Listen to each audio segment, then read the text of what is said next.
After I left, I recommend there was Luis Canti. He started to play with Tjader. Yeah. And then after that, it was Mongo. And, yeah. Okay. So you played with Tjader for 4 or 5 years. About 3 or 4 or 5 years, yeah. And then you had your own band in San Francisco. Yeah. Played many with the musicians there. Yeah, I played there, yeah. Was that your home, San Francisco? Yeah, well, I was living in San Francisco, yeah. What was the move? What made you to come to LA? I just wanted to change because I said, well, might as well to go to LA because I was thinking about the recording session, studio. And that's good because when I moved to LA, that's how I started to make different shows and a lot of things like that with a lot of good musicians, you know. Mm-hmm. Did you end up with Gerry Mulligan maybe in LA? Yeah. No, Gerry Mulligan, we recorded in, I made in New York. Oh, New York, okay. Yeah, but he recorded with us in New York, Machito. So Shorty Rogers then? You played in LA? Yeah, I played in LA with Shorty Rogers, yeah. So this must have been in the 60s? And 57, because 57, that's when I started to play with Bobby Monte and the M Club. Okay. Because that was when Mike Gutierrez played timbales, Carlos Avelar's keyboard, and bass played Jimmy Vice. And that's what he was playing. I have said that you recorded with Shorty Rogers in 1959. Yeah. And Frank Rosolino, Bob Cooper, Pete Jolly, Shelly Mann. Tony Candoli, the two trumpet. Tell me about Shelly Mann. Was he only on the recording once playing drums? Yeah, Shelly Mann,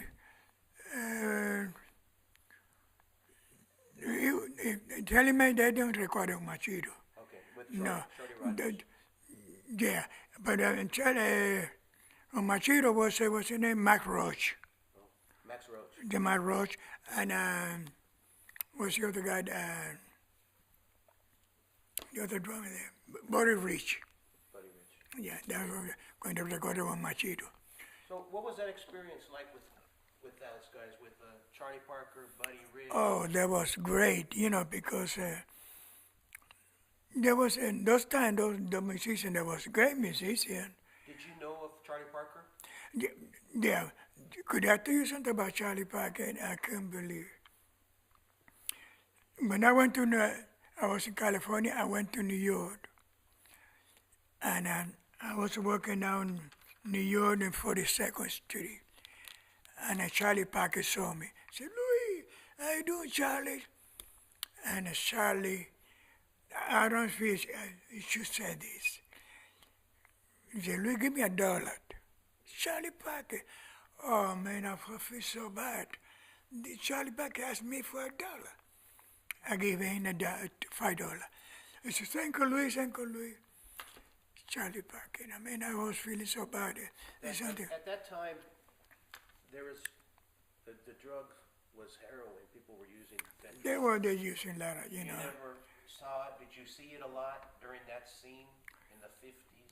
Yeah, when that thing, there was a lot of drugs thing. I don't like to talk about those people, because the policemen were always picking on the jazz musicians. The jazz musicians, all the time going to the club. Yeah, but see, a lot of in New York, to be able to play in those clubs, you had the cabaret card. If you don't have that, and plus the people who were using drugs could not get a cabaret card because it was in drugs. They got in trouble. And then trouble, and that's why they was not be able to play in those clubs, They used to say that the bebop music was polluting the mind. Yeah, that's what they were. Bebop was like rock and roll at the time. Yeah, that's what. Do you remember that? Yeah, that's true. Yeah, they was thinking the white people that they don't want to listen to it. Yeah. And you kind of went to Marina Del Rey. Oh, that's when I had divorced. Oh, you got divorced in L.A.? And yeah, and I bought a boat. Mm-hmm. Remember when I moved to Osnod? Yeah, but... No, before that, I was in Marina Del Rey. I was playing with Eddie Cano. Okay. Eddie Cano, we used to play in the El Torito restaurant in Marina del Rey. When you had your own group, you were always playing with different bands in LA, different studios, recordings. Well, when I had my own group, I started to play with this House International. That was when I started getting my group together. My manager gave me hook to House International, and that's what I started. I played about 5 or 6 years with House International, my band, and I was playing other Red Onion and Charlie Brown in Orange County. That's why I stayed in Orange County. Okay. And I was playing at Torito, and I was playing to Cerrito, Long Beach, and Newport Beach,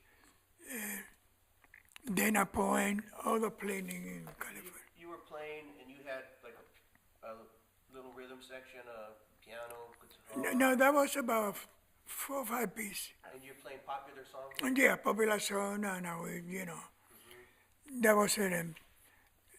Yeah, popular song, and plus I had a saxophone play, guitar, So bass. throughout the 60s, maybe late 60s, 70s, and 80s, kind of, you stuck around LA. Take a look, yeah.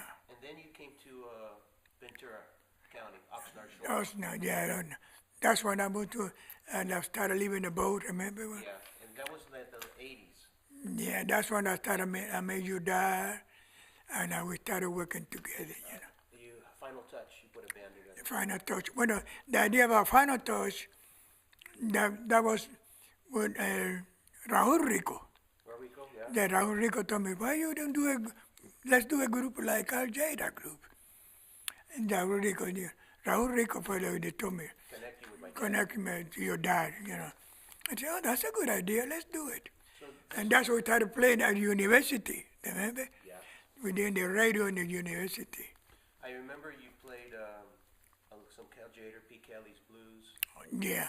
and you also had some originals, Arecibo. I received that. Yeah, that's my son, Joe Cuba recording. The most of that son I wrote, Is there another song that was recorded? I received Maya Bue, that was Joe Quijano recording that. And that was something that time the people was writing music to Puerto Rican town. And they asked me, and I started make those kind of songs, You played in Ventura, at Bombay, Santa Barbara, El Paseo, Yeah. those places. The Bombay, the Ventura, remember in the holiday, we go to, yeah, we was playing there too. Yeah, that's right. That was your dad too, What